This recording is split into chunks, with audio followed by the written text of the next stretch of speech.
नमस्कार बच्चों।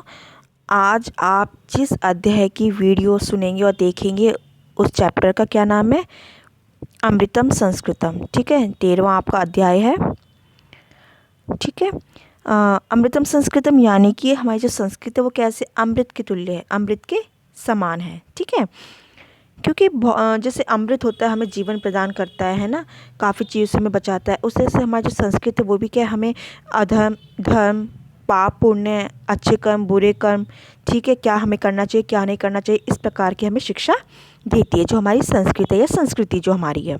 चलिए हम पाठ शुरू करते हैं। देखिए, विश्व से उपलब्धासु भाषासु संस्कृत भाषा प्राचीनतमा भाषा अस्ति। यानी कि विश्व की उपलब्ध भाषासु यानी कि भाषाओं में, ये आपका आ गया किसमें, स्त्रीलिंग और सप्तमी व्यक्ति बहुवचन है भाषासु। ठीक है, तो उपलब्ध भाषाओं में संस्कृत भाषा प्राचीनतम यानी कि सबसे पुरानी भाषा है। भाषेयम अनेकाशाम भाषानाम जननी मता। यानी कि भाषा अयम बोल देंगे इसकी, भाषा अयम यानी कि यह भाषा, कौन सी भाषा, संस्कृत भाषा। यह भाषा अनेक भाषाओं की जननी मानी गई है। मता मतलब मानी गई है, जननी मतलब माता। प्राचीनयो ज्ञान विज्ञानयो निधि अस्याम सुरक्षितः। यानी कि प्राचीन ज्ञान विज्ञान की जो निधि, जो संपदा है वो इसमें सुरक्षित है। यानी कि प्राचीन जो हमारी पद्धति रही है ज्ञान विज्ञान की, वो किस में सुरक्षित है, हमारी संस्कृत में। संस्कृत से महत्व विषय केनापि कथितम। यानी संस्कृत के महत्व के, उपयोगिता के विषय में किसी के द्वारा कहा गया। ठीक है, केनापि हो गया ना, तृतीय व्यक्ति, तो किसी के द्वारा कहा गया। क्या कहा गया? भारतस्य प्रतिष्ठे द्वे संस्कृतम संस्कृति तथा। यानी कि भारत की प्रतिष्ठा दो से ही है, यानी कि भारत का जो मान सम्मान है, गौरव है, वो किससे, सिर्फ दो ही चीज़ें हैं, एक संस्कृत और दूसरी संस्कृति। संस्कृति तो आप जानते ही हैं क्या होती है हमारी संस्कृति, हमारे जो उत्सव पर्व, रहन सहन, ठीक है, हमारे जो कर्तव्य वगैरह हो गए।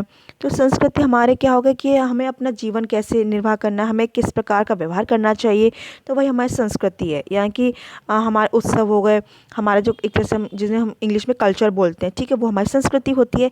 तो जो भारत की ये जो संस्कृति है वो सबसे अभिन्न है, अलग तरह की है, इसलिए इसकी प्रसिद्धि इस देश में क्या विदेशों में भी बहुत ज़्यादा है, बहुत मान सम्मान है।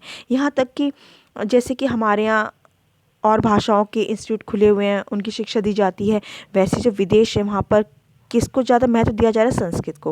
वहाँ कोचिंग सेंटर्स हैं, अलग से संस्कृत सिखाई जा रही है वहाँ पर, मतलब इतना मान सम्मान है। वो भी किस लिए? क्योंकि संस्कृत के द्वारा ही हम संस्कारवान बन सकते हैं, हमारे अंदर संस्कार आ सकते हैं कि हमें अपने से बड़ों के साथ कैसा व्यवहार करना है, अपने से छोटों के साथ कैसा व्यवहार करना है, हमें क्या करना है, हमें क्या नहीं करना है, हमारे जीवन के लिए क्या उपयोगी है और हमारे जीवन के लिए क्या अनुपयोगी। ये सारी बातें हमें कौन बताती है? हमारी संस्कृति बताती है। यह भाषा अति वैज्ञानिक, ये भाषा बहुत ही वैज्ञानिक है। केचन कथयन्ति, कुछ कहते हैं, यत्कि संस्कृतम में संगणकस्य कृते सर्वोत्तमा भाषा, कि संस्कृत ही कंप्यूटर के लिए सबसे उत्तम भाषा है। अस्या वाङ्मयं वेदै पुराणै नीतिशास्त्रे चिकित्सा शास्त्र आदिभिश्च समृद्धमस्ति।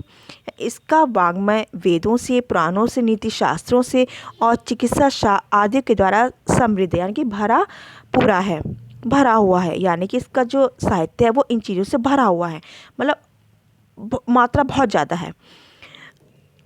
कालिदास आदिना विश्व कविना काव्य सौंदर्य अनुपमम।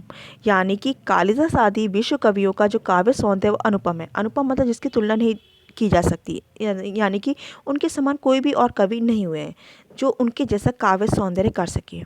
काव्य सौंदर्य में इतने बढ़ चढ़ कर थे कि इनका जो अभिज्ञान शाकुंतलम है, संस्कृत का साहित्य है, अभिज्ञान शाकुंतलम इनकी रचना है, और मेघदूतम विश्व प्रसिद्ध रहे हैं। यहाँ तक कि अनेक भाषाओं में इन पर टीकाएँ लिखी जा चुकी है। टीकाएँ का मतलब अनुवाद किया जा चुका है, क्योंकि अब हर एक कोई हिंदी नहीं समझ सकता, संस्कृत नहीं समझ सकता, है ना। जो उड़ीसा के लोग हैं, जो बंगाल के लोग हैं, तो उनको क्या चाहिए, अब उनको साहित्य के बारे में सुना होगा, समझा होगा, तो उनको बहुत अच्छा लगा, तो इसलिए वहाँ के जो कवि रहे होंगे उन्होंने क्या करा, इसको उनकी भाषा में ट्रांसलेट किया। तो इन पर काफ़ी टीकाएँ लिखी जा चुकी है, ट्रांसलेट किया जा चुका है। कौटिल्य रचितम अर्थशास्त्रम जगति प्रसिद्धम अस्ति। और कौटिल्य द्वारा रचित जो अर्थशास्त्र है वो जगत में प्रसिद्ध है। अर्थशास्त्र हो गया आपका अर्थशास्त्र राजनीति संबंधित हो गया। गणित शास्त्र शून्य से प्रतिपादन सर्वप्रथम आर्यभट्ट अकरोत। गणित शास्त्र में शून्य का प्रतिपादन सबसे पहले किसने किया? आर्यभट्ट ने किया। यानी कि आर्यभट्ट ही वो विद्वान थे या वो व्यक्ति थे जिन्होंने शून्य का आविष्कार किया। यानी कि शून्य का आविष्कार एक तरह से आप कह सकते हो गणित को एक आधार दिया, क्योंकि आधार के बिना हम कुछ भी नहीं कर सकते। जब तक हमारा बेस नहीं है तब तक हम कुछ भी नहीं कर सकते, हम उस पर खड़े भी नहीं हो सकते, है ना।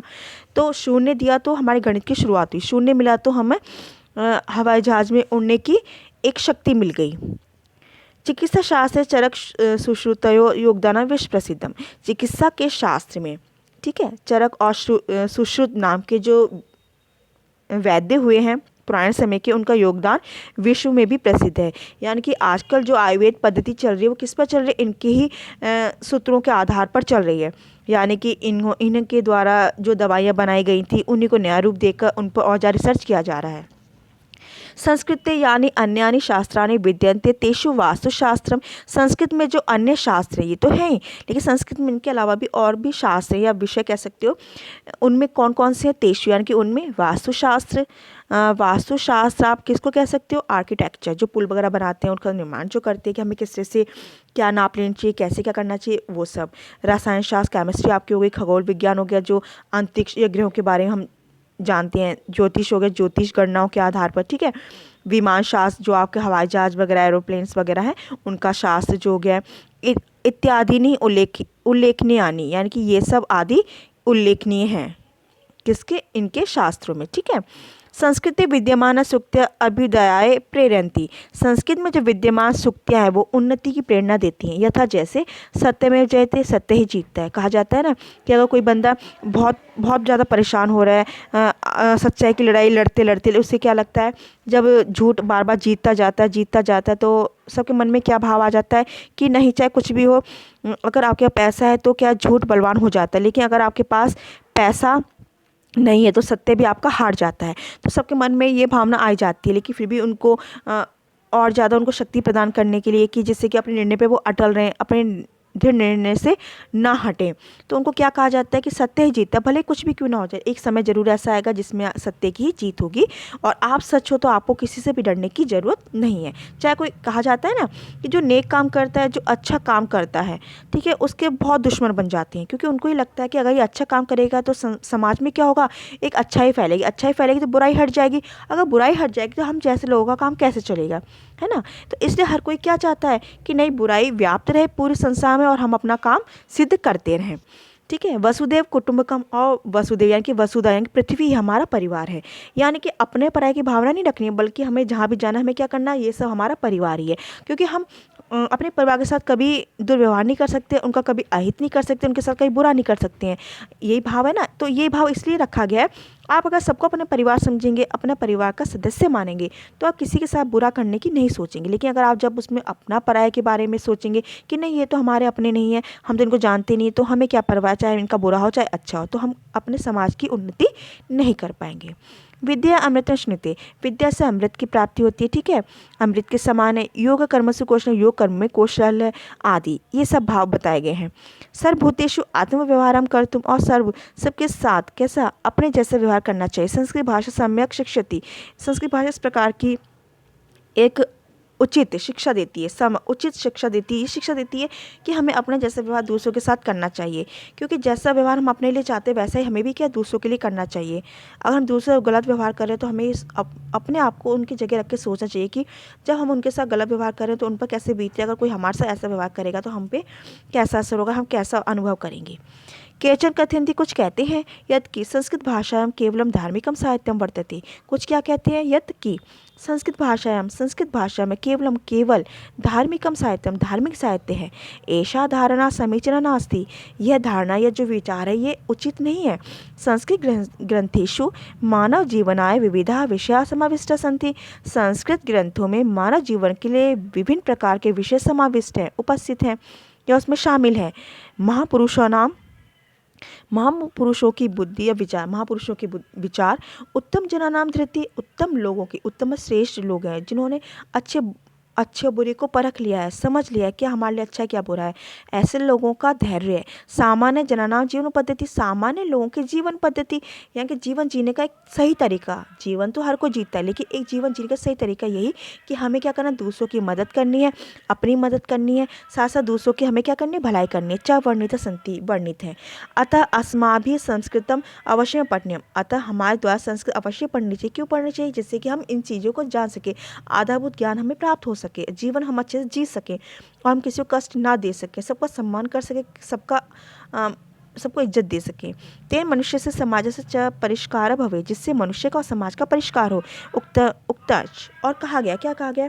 हे मित्र, अमृतम संस्कृत, जो संस्कृत अमृत के समान है, मित्र तुल्य है, कह सकते हैं, सब कुछ है। सरसम व सरलम वच, सरस है, ठीक है, रसयुक्त है, सरलम सरल है, आसान है, वच वाणी, इसकी वाणी कैसी है? रसयुक्त है और सरल है।